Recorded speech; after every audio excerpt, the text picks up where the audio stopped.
Good Monday morning. I'm Joe Fryer. And I'm Savannah Sellers. Right now on Morning News Now, dramatic rise. COVID cases this morning are climbing in all 50 states. It's so bad in some places, health officials are now even calling for a reinstatement of mask mandates indoors to stop the spread. And breaking news this morning, a string of COVID cases hit Tokyo. With just 4 days until the Olympic Games set to begin, tennis star Coco Gauff and now a member of the U.S. women's gymnastics team tests positive for COVID-19. Setback 1 week since Texas Democrats fled their state to our nation's capital, protesting GOP-backed voting rights restrictions. At least 5 of them have now tested positive for COVID. The latest on what we know and what their constituents think of their dramatic move. Harrowing moments. Gunfire erupted just outside Nationals Park in D.C. over the weekend, wounding 3, according to police, and sending terrified baseball fans running for cover. What we know about the attack so far. And his turn. Billionaire Amazon founder Jeff Bezos ready for blastoff, just 24 hours away from making his own history in space as the Blue Origin team makes final preparations for its first fully crewed launch. We'll tell you how this flight and the crew on board will make this mission much different than fellow billionaire Sir Richard Branson's. We are going to get right to that breaking news out of Tokyo this morning, where a member of the USA women's gymnastics team has now tested positive for the coronavirus. Following this developing story with our team, NBC News Now correspondent Dasha Byrne and NBC News medical contributor Dr. Natalie Azar. Dasha, let's begin with you. We know the women's gymnastics team is one of the biggest draws at the Olympics during the Summer Games. What can you tell us? What are we learning about this case? Hey, Joe, good morning. Yeah, we're just learning this morning that a member of the U.S. women's gymnastics team did indeed test positive for COVID-19. There's still a lot that we don't know. What we do know is that the gymnastics team arrived in Japan on Thursday, July 15th for a pre-tournament training camp. Now, the city where they were training in a statement said that the gymnasts did not leave their accommodations and their practice venue, saying they did not spend any time in the city. Joe, we don't yet know the name of the gymnast who tested positive. There are still a lot of questions here, but this is certainly a major piece of breaking news ahead of these games that have already been so fraught with challenges because of this virus, Joe. Yeah, speaking of those challenges, just yesterday, another teenage athlete on Team USA, tennis star Coco Gauff, tested positive for COVID. What happened there, and what are the ramifications of that? Yeah, Gauff was supposed to lead Team USA, but now that she has tested positive, she will no longer compete. Gauff made the announcement on social media on Sunday, wishing the rest of her team luck and saying it has always been a dream of mine to represent the USA at the Olympics, and I hope there will be many more chances for me to make this come true in the future. Joe, it's not clear if Gauff was vaccinated or not. This would have been her first Olympics appearance after she made quite a splash in the sport over the last few years. Yeah, and she is young, so maybe 3 years from now she'll have a chance to go back and compete. Dasha, we should note, thousands of athletes are in Tokyo and the Olympic Village this week. So far, more than 55 people connected to the games have tested positive. What are some of the protocols that are in place to try to keep athletes and organizers and the media and all the people there safe? Yeah, Joe, these cases that we're talking about this morning, this underscores just how massive of an undertaking it is to put on these Olympic Games in the middle of this pandemic. There are a lot of protocols, and they've been shifting almost daily to keep up with some of these challenges. You've got everything from extensive testing before arrival, upon arrival, and through the games. Social distancing, mask wearing, quarantine regulations. Spectators are banned from most events. And unlike past games, athletes are not allowed to socialize or sightsee after their events. They're supposed to leave the Olympic Village within 48 hours of their event being over or within 48 hours of being eliminated, Joe. Just some of the protocols. Despite that, still a lot of challenges. All right, Dasha Byrne's kicking us off with breaking news this morning. Dasha, thank you. Let's now bring in NBC News medical contributor Dr. Natalie Azar to stay on this. Dr. Azar, good morning. So, we're already seeing dozens of COVID cases related to the Olympics. They haven't even started yet. How much do you think the pandemic is going to continue to impact the games once it actually does start?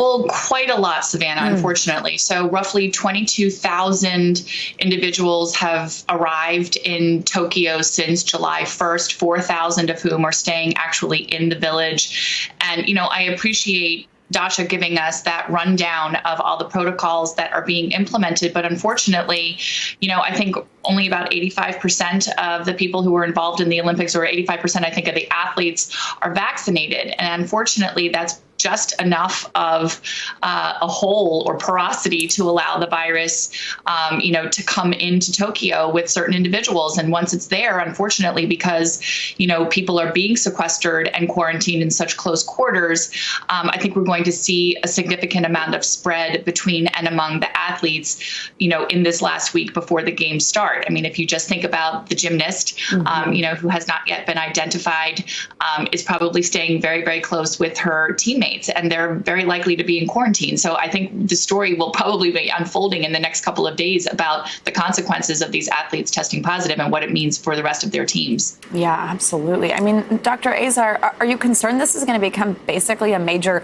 super spreader event? I mean, not just these athletes with each other, which, like you said, is something that we have to keep an eye on, but also as people head back to their home countries after the games.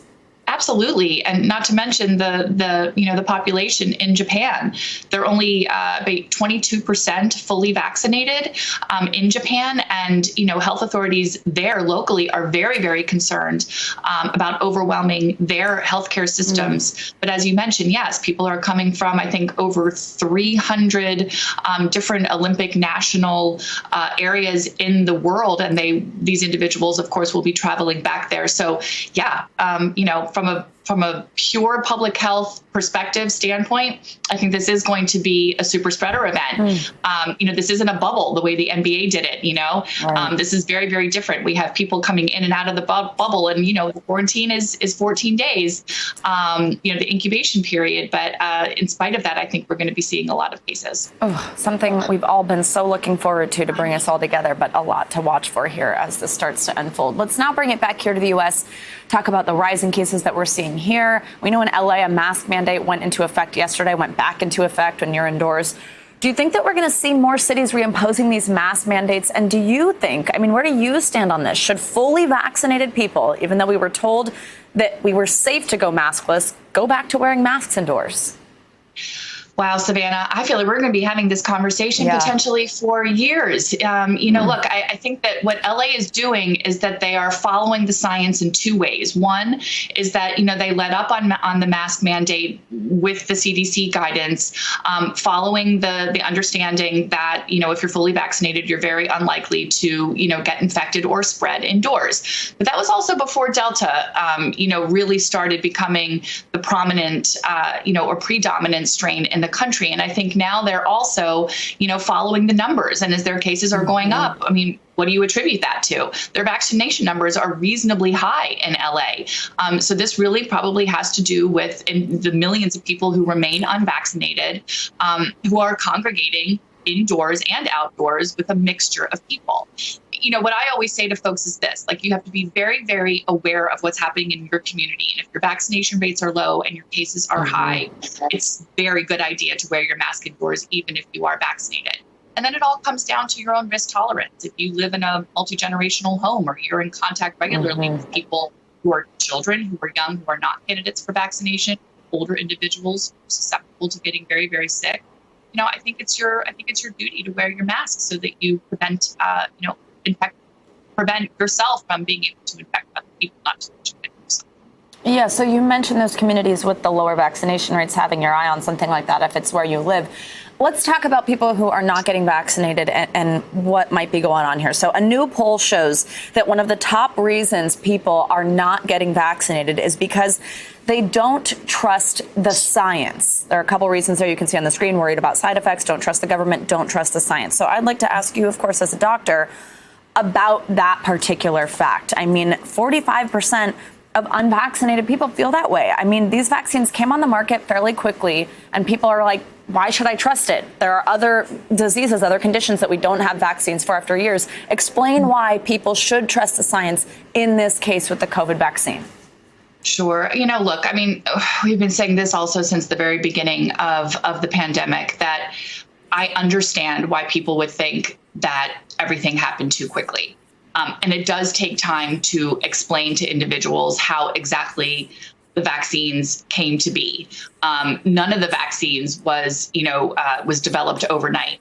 The Johnson & Johnson vaccine is an adenovirus vector that has been used in other vaccines and studied for decades. And the mRNA technology was also studied for decades prior to the development of this vaccine. It was being studied for the development of other vaccines. And when the pandemic happened, it essentially everybody in the world really pivoted to COVID-19.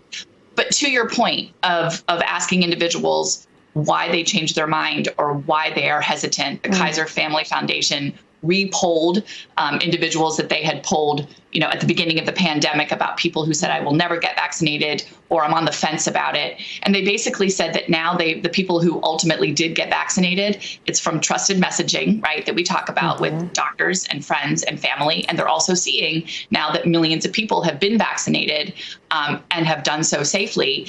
And they realize that they can do things if they're vaccinated that they couldn't do before they were unvaccinated. Right. So look, I'm one person, it's a grassroots effort, but if every healthcare professional and every individual who's been vaccinated reaches out to just a few patients or just a few friends and family, I think we can get there. But boy, it's a slog at this point, Savannah, getting the rest of the unvaccinated to roll up their sleeves. Yeah, we have certainly seen the pace of vaccination slow dramatically. Dr. Azar, as always, thank you for being with us and on this breaking news this morning out of Tokyo. COVID is creating a roadblock for those Texas lawmakers who fled to Washington, D.C. to keep Republicans from passing new voting restrictions in the Lone Star State. Over the weekend, the State House Democratic Caucus said 5 members tested positive for COVID-19 days after meeting with Vice President Harris and senators at the U.S. Capitol. Caucus says everyone who has tested positive is fully vaccinated. The group is still planning to host a week of mostly virtual events to push for federal voting rights legislation. NBC News Now correspondent Priscilla Thompson joins us now from Georgetown, Texas. So, Priscilla, what more can you tell us about those who've tested positive, how the delegation is working to contain those cases? Joe, good morning. The House Democratic Caucus is not releasing the names of all of the individuals who tested positive. They say that that is a privacy issue.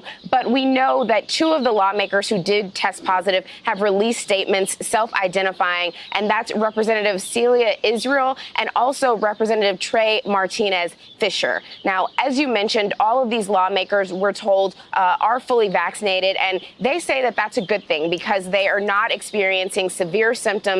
They're experiencing very mild symptoms for now. And as far as what the House Democratic Caucus is doing at this point, they are now implementing rapid daily COVID testing for all lawmakers and staff that is in Washington, D.C., as they work to sort of monitor this developing COVID situation. Joe? This decision to flee the state was already getting a lot of criticism from Republicans. Now comes this COVID outbreak. What are these representatives and Texas voters saying now?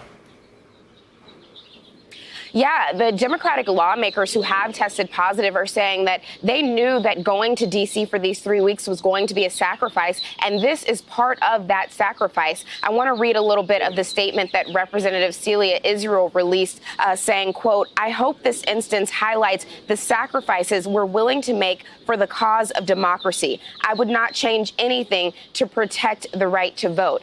And so that's the message we're hearing from Democrats. We're here in Georgetown, Texas, an area that is represented by one of those Republican or by one Republican representative and one of those Democratic representatives who fled. We're going to be talking to voters today to get a sense of what exactly they think of all of this. But of course, Republicans here are saying that these Democrats are shirking their responsibilities and that they will pay for it when voters head to the polls during midterms. Joe? All right, Priscilla Thompson reporting from Texas. Priscilla, thanks so much. Now let's get to the battle over infrastructure and the latest on those 2 plans currently in the works. Senate Majority Leader Chuck Schumer set a Wednesday deadline for the bipartisan infrastructure deal. This as his party prepares a separate package that Democrats hope to pass without Republican support. NBC News Capitol Hill correspondent Leanne Caldwell joins us now. Leanne, good morning. So these senators are running up against the Wednesday deadline. What do we know about how negotiations are going right now? They sure are, Savannah. And these negotiators continued to meet throughout the weekend, not only talking to each other, but talking with the White House as well to try to work out this deal. Now, as far as this Wednesday deadline is concerned, this is a deadline imposed by Senate Majority Leader Chuck Schumer, and it's something that the Republicans in this group are not too happy about. Let's listen to what Senator Rob Portman said yesterday. Chuck Schumer, with all due respect, is not writing the bill, nor is Mitch McConnell, by the way. So that's why we shouldn't have an arbitrary deadline of Wednesday. We should bring the legislation forward when it's ready. And it's incredibly important legislation. So it's important that we get it done. It's been talked about for years, and yet it's got to be done in a thoughtful, bipartisan way. So they are continuing to work, and we also learned a major development over the weekend, and that is they took out one of the major ways to fund this legislation, IRS enforcement, so people pay their taxes.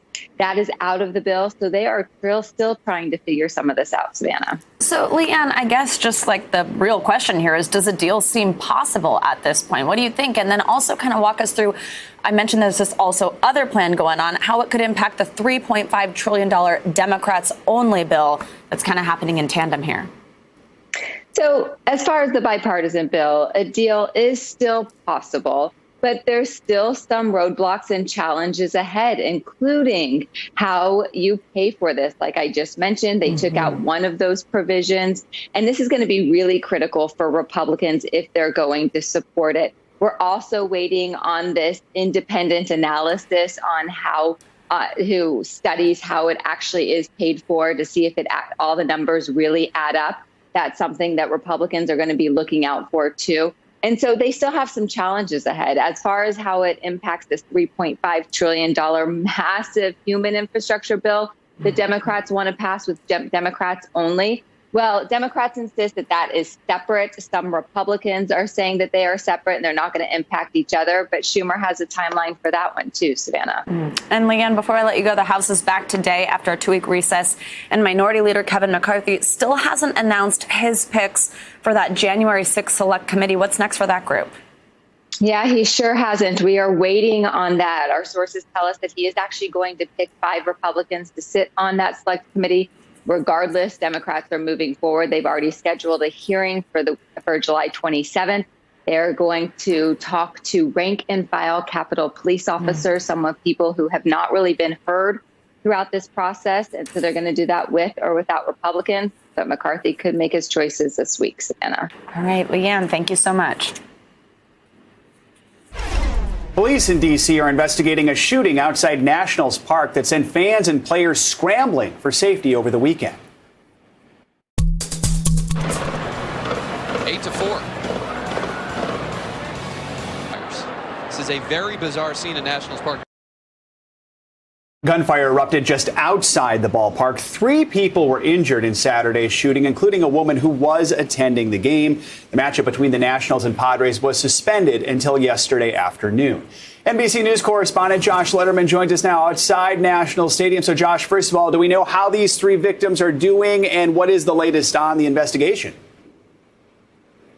Well, the good news, Joe, is nobody has died, but 3 people now recovering, including a woman who officials say was actually outside the stadium. She had left the game, was trying to catch an Uber home when she was caught in the crossfire of what police believe was a shootout between at least 2 vehicles outside of Nationals Park just behind me. Now, authorities, both the D.C. police as well as Nationals Park, saying they don't believe this was actually connected to the game or anything taking place inside, that nobody in the stadium was actually being targeted. And so it's not an active shooter threat for Nationals Park, but still a very harrowing incident that sent fans scrambling for cover, hiding in bathrooms, in dugouts as they tried to figure out what was going on during this deadly weekend of violence here in the nation's capital.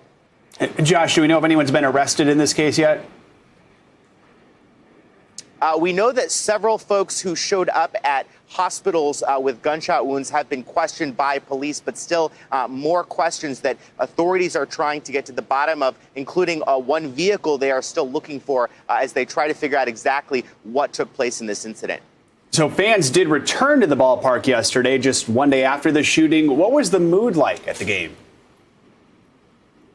Well, folks were glad to be back and able to finish that game here at the Nationals Park yesterday when it resumed. However, it was clear that what had happened the night before was clearly at the forefront of the minds of the folks who had that game abruptly suspended and then came back the next morning. Take a listen to what one fan said was on their mind as they came to the reenacted game.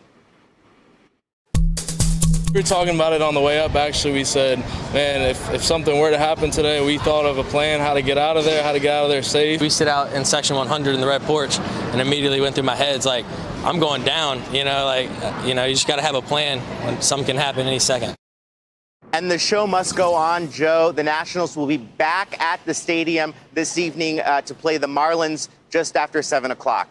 Joe? Yeah, we know some of the fans were actually even ushered into the dugouts when all of this was unfolding on Saturday. That shooting is just the latest incident of gun violence, not just in Washington, but really nationwide. Can you tell us just how bad is the problem getting this summer? Well, it is a serious concern for law enforcement, Joe. Already in American cities across the country, we're seeing at least a 25% or more increase in gun incidents or homicides in Atlanta, in New York, in Philadelphia. Here in Washington, D.C., already up 28 incidents of gun violence over this time last year. And just this weekend alone, this incident at Nationals Park came the night after a 6-year-old girl was shot dead on the streets of D.C. As she was coming home with her parents. So a big concern, one that we know the Biden administration as well as regional and local law enforcement are trying to figure out what they can do to try to stop it. All right, Josh Letterman reporting from Nationals Park. Josh, thanks so much. Time for a check on your morning news now weather. Which means Bill Cairns is here. Hi, Bill. Happy Monday. Hey, good morning, guys. I forgot to check my notes. I wrote something to myself today. I will not complain about all the rain I was in this weekend. Oh, sorry. Okay. It was pretty bad. It was so ridiculous. Yeah.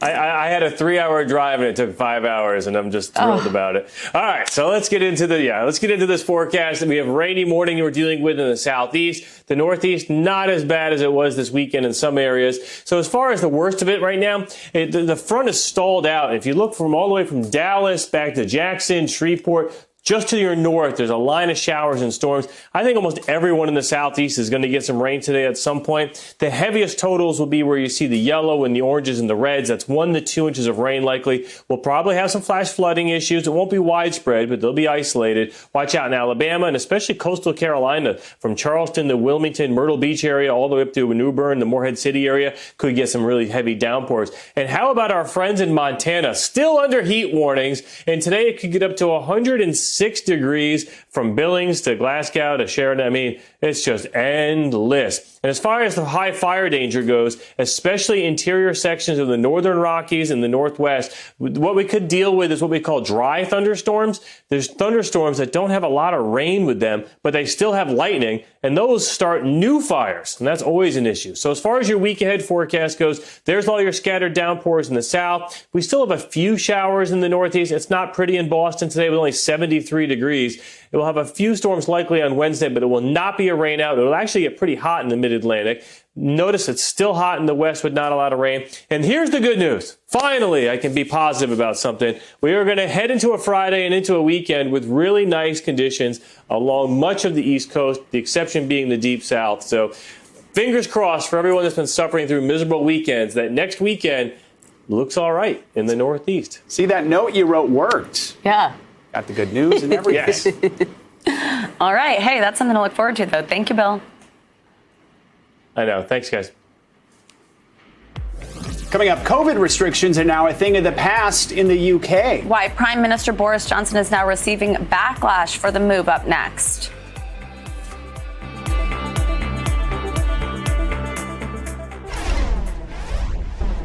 Almost 200 people have died in devastating floods that have ravaged Western Europe. In hardest hit Germany, Chancellor Angela Merkel described the scene in one village as surreal and ghostly. She's now pledging financial aid to help rebuild.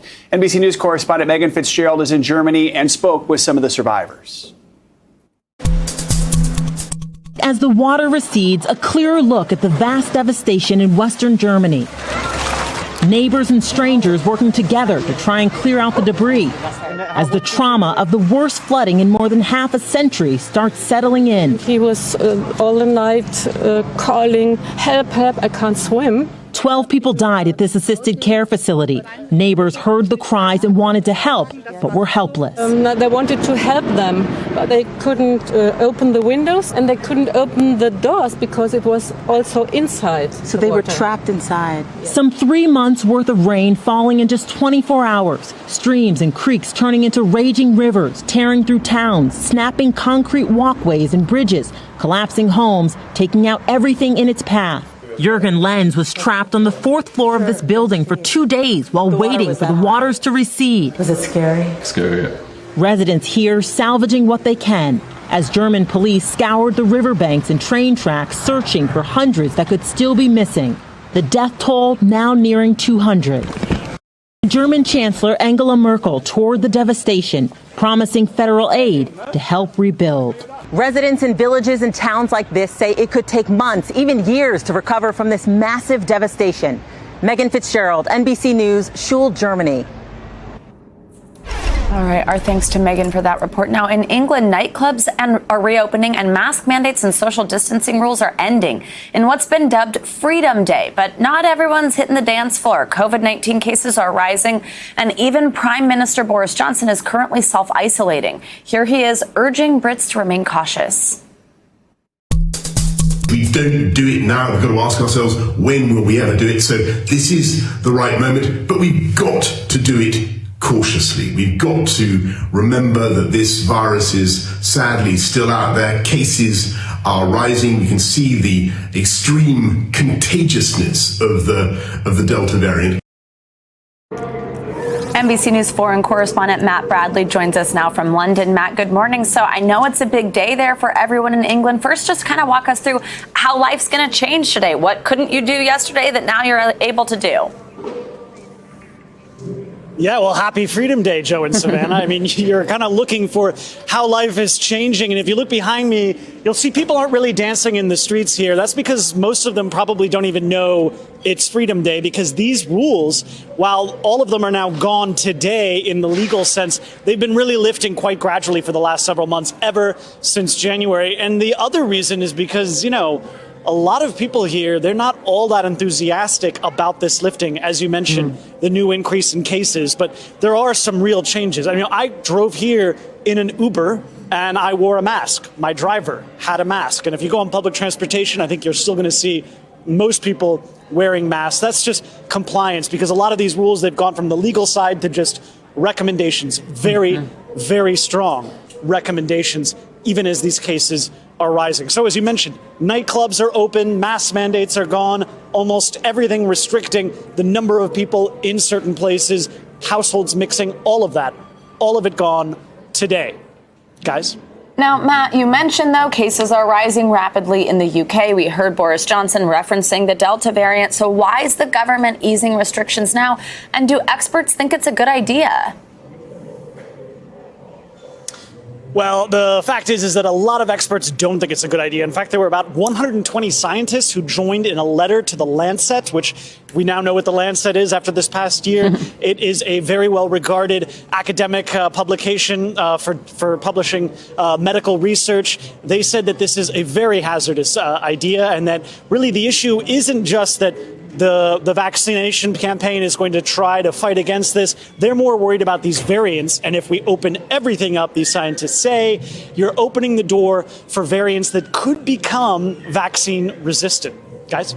Now, Matt, Prime Minister Boris Johnson is actually self-isolating after the health secretary tested positive, and there was some close contact there. But there was some back and forth on this that received quite a bit of criticism. Walk us through what happened there.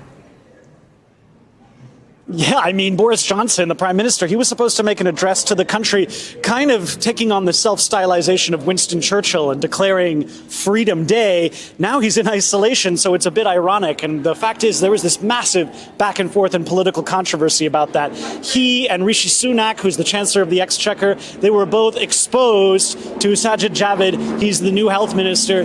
And the idea was that they were going to sort of field test a new proposal where they would, instead of self-isolating, test themselves every single day. That received a huge backlash. In fact, the Guardian newspaper said that this was the fastest reversal from Downing Street, where the prime minister lives, on record, because people didn't like the idea that the prime minister and other top ministers would not be having to face the same rules as the rest of the public. Savannah, Joe. All right. Matt Bradley, thank you so much. Let's now take a look at what else is making news around the world this morning. NBC's Matt Bodner joins us from Moscow. Matt, good morning. Joe, good morning. Well, let's start things off in the Vatican, where the Pope actually made his first appearance at the Vatican since that emergency surgery a few weeks ago. He gave a noon prayer from his window overlooking St. Peter's Square, and he told the crowds gathered there that everyone needs to learn to take a break, take a breather, and he's specifically urged all of us to learn how to shut our cell phones off just to get a quick break from modern life. I could definitely learn to do that. Moving on over to the Middle East now, hundreds of Jewish pilgrims made their way to a contested site in Jerusalem yesterday under heavy police escort. This came after security forces actually had a minor clash with Muslim worshippers there at this site. This site, I think we're all familiar with, the Temple Mount, is also home to the Al-Aqsa Mosque, and it was recently the source of the spark of that 11-day war between Israel and Hamas in the Gaza Strip, so definitely worth keeping an eye on these things. And finally, in Lebanon, 2 bears that have lived in small concrete cages for most of their lives, for decades, will be flown to the United States, where they will then be released into the wild. This is all being overseen by a Lebanese animal rights group who rescued these 2 bears. They're Syrian brown bears, now named Homer and Ulysses. They are now getting ready to fly to Chicago, where they'll then go to Colorado to a bear sanctuary. Ulysses, welcome to America. That was cute. Thanks, Matt. And coming up, a controversial relic of segregation in Detroit, now transformed into a symbol of unity for residents. The metaphorical tearing down of what's known as the city's Berlin Wall. Next.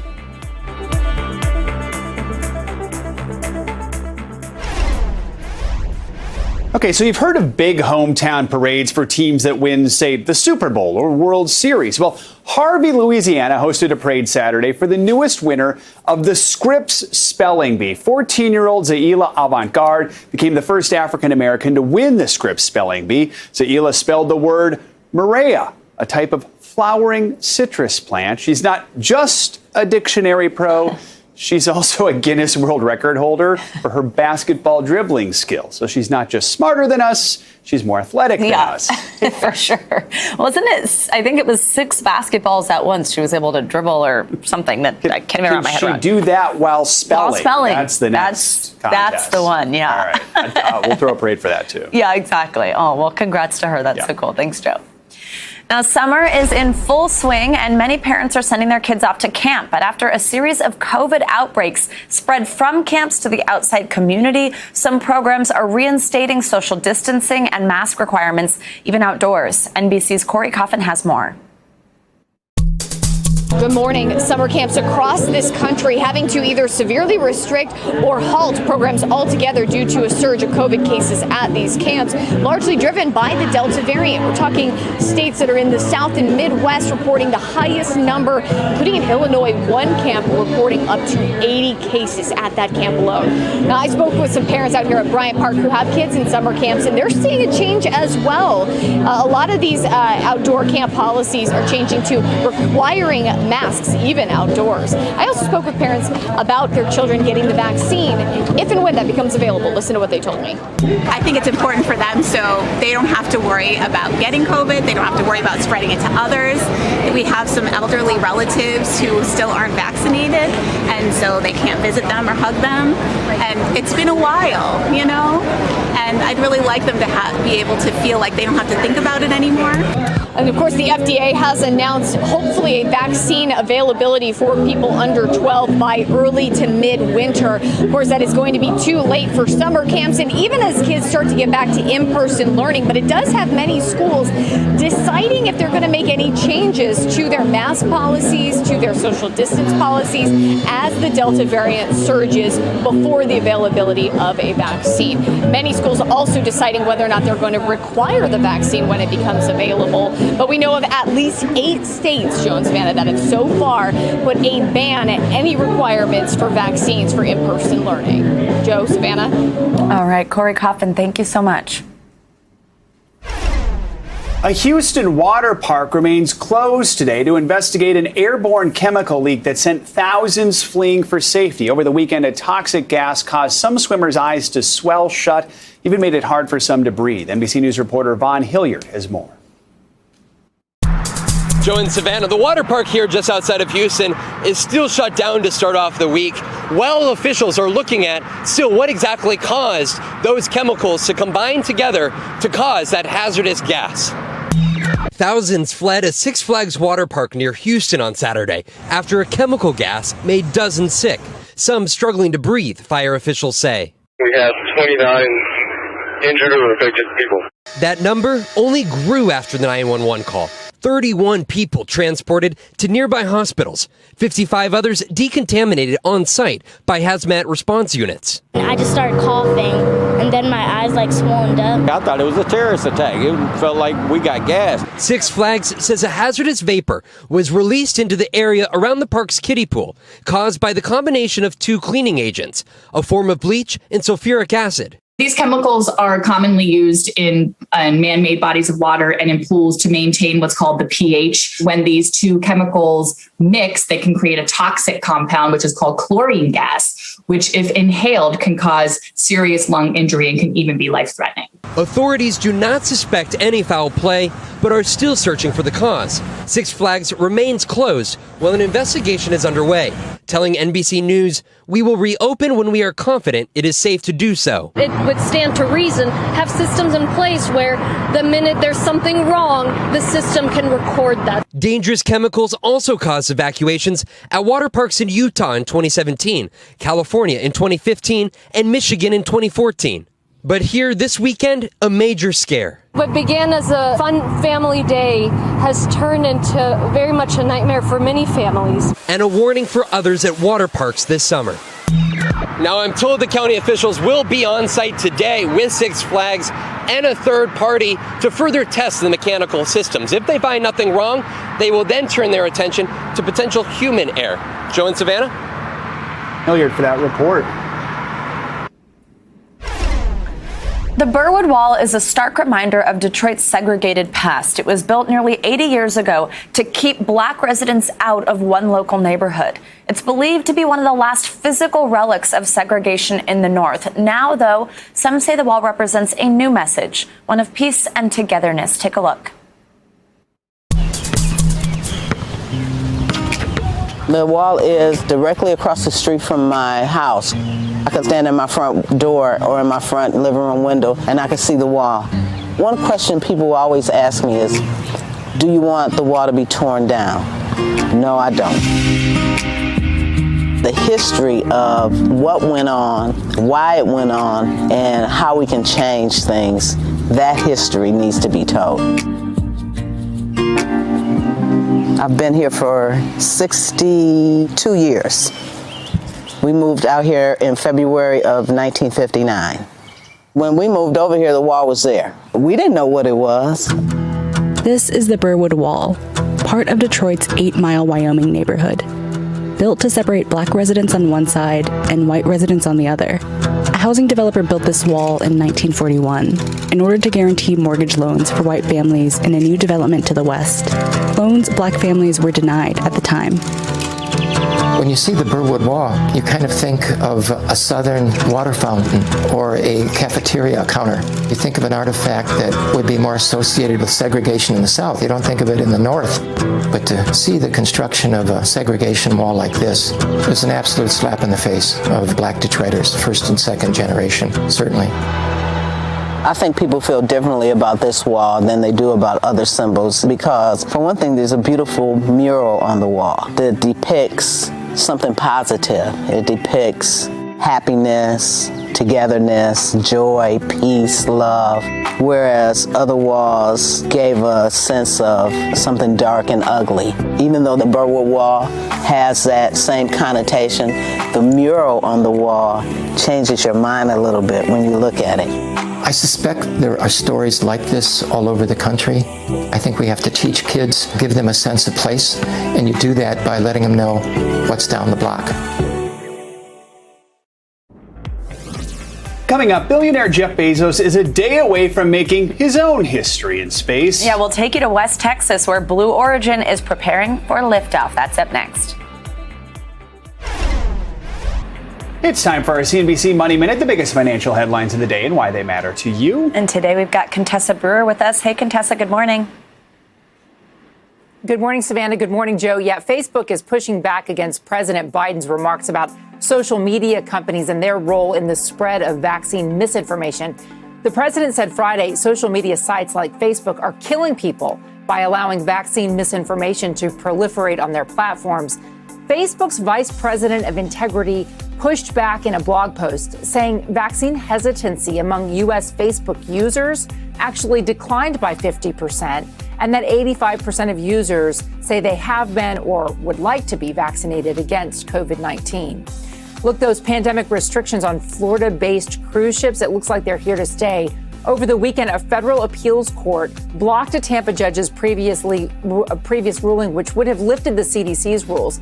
After halting cruise operations in March of 2020, the CDC said this spring it would approve some sailings, but with some pretty strict conditions here. Cruise lines have to make sure at least 95% of passengers, 98% of crew are vaccinated. Florida did not like that at all. They have a ban in place on vaccine passports. But the court order came here after Norwegian Cruise Lines sued Florida, saying that the ban on vaccine passports hurts its ability to prevent the spread of COVID on ships. That, in turn, could force cruise lines to cancel upcoming sailings. And, of course, nobody wants that.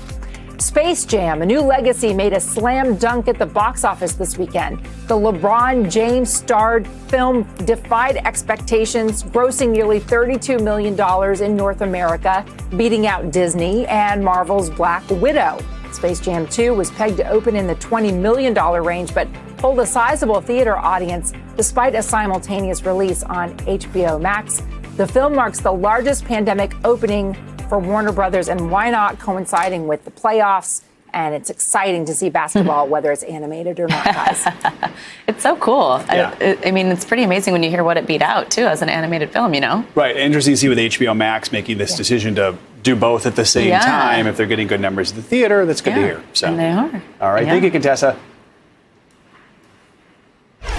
Billionaire and Amazon founder Jeff Bezos is now one day away from launching into space on a rocket built by his Blue Origin team. Yeah, he'll be joined by his brother and both the oldest and youngest ever rocket passengers. NBC News correspondent Morgan Chesky joins us now from Van Horn, Texas. He is on rocket watch and he's got new details. Good morning, Morgan. Hey, Josephina, good morning. And no surprise here, we're just over 24 hours away from this highly momentous launch. Blue Origin set to take off at 9 o'clock tomorrow morning from here in Van Horn, Texas. And no surprise, I mean, we are talking front page news here on the local Van Horn paper. We just had a chance to hear from Bezos himself. He says that all systems are a go. And this time tomorrow, the final preparations will be in place to take his crew out of this world. All systems go for Jeff Bezos and Blue Origin's New Shepard rocket. The launch crew is ready, the vehicle is ready, the crew is ready, and the flight director is ready. I really want you to come with me. The crew featuring Bezos, his brother Mark, and the soon-to-be youngest and oldest astronauts. How are you? Oh, honey, I couldn't be better. Wally Funk, one of the few to train for Mercury space missions back in the 1960s, is 82 years old. She'll be joined by 18-year-old Oliver Damon, a last-minute replacement after the original winner of a $28 million auction backed out. I feel a responsibility because I'm the youngest in space, and to get more people interested in space, and not even just space, but science. The launch coming just over a week after another billionaire got his astronaut wings. Sir Richard Branson's Virgin Galactic Unity spaceship was the first to soar to the edge of space, giving the crew roughly 4 minutes of near zero gravity and out of this world views. It's a complete experience of a lifetime. Blue Origin making it clear their ride is different, starting with a rocket. Taking off from West Texas, no support aircraft needed. Where Branson skims space, Bezos and company will cross the 62-mile-high Kármán line, recognized internationally as the edge of space. For now, launch time stands at 9 a.m. Eastern Standard, Tuesday, July 20th, a date paying tribute to the astronauts who paved the way. What was accomplished on that historic day when Neil Armstrong and Buzz Aldrin stepped on the surface of the moon was an inspiration to me personally, to an entire generation, and to the world. And come Tuesday, a whole new generation will be watching. And the world will be watching on a Tuesday morning. Blue Origin says if everything goes according to plan, they would like to have 2 additional launches this year. Those would take place in September or October, and they hopefully plan to reuse this rocket that'll be going up on Tuesday. Wow. Joe Savannah? All right. Busy week for you, Morgan, and for the Van Horn Advocate newspaper. Yeah. All right, Morgan, thanks so much. And now coming up, a grueling ultra marathon that even the world's most elite runners can't complete. Yeah, because it's 135 miles. That alone would do me in. Yeah. Triple-digit temperatures, what's been called the world's toughest foot race. It's next.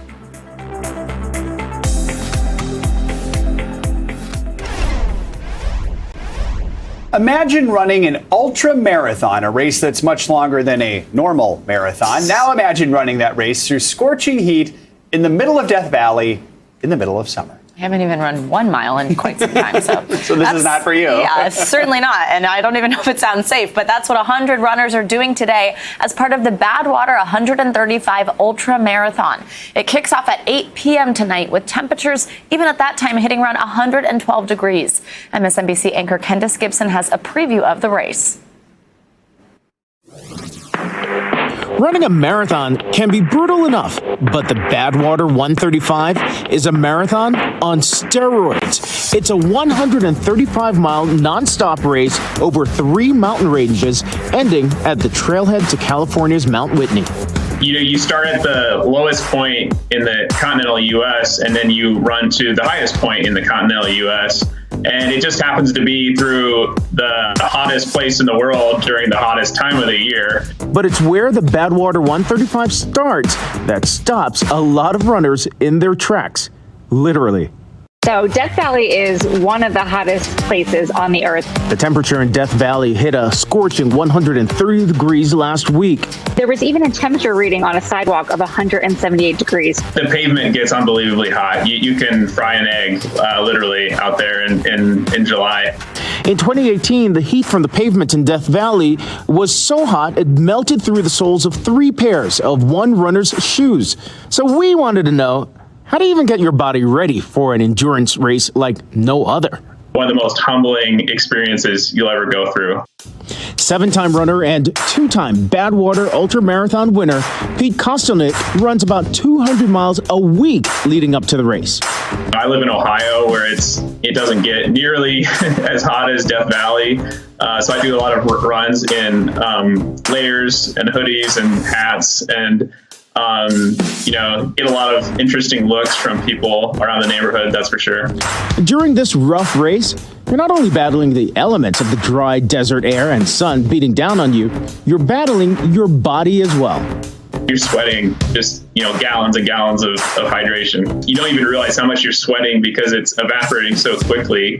You lose a lot of fluids. When you lose those fluids, you lose electrolytes with those fluids, and that can cause a variety of issues. Number one, you could have something called exercise-associated hyponatremia. In other words, your blood sodium levels drop to the point where it can be dangerous, and it can cause cardiac arrhythmias, brain swelling, other types of injuries.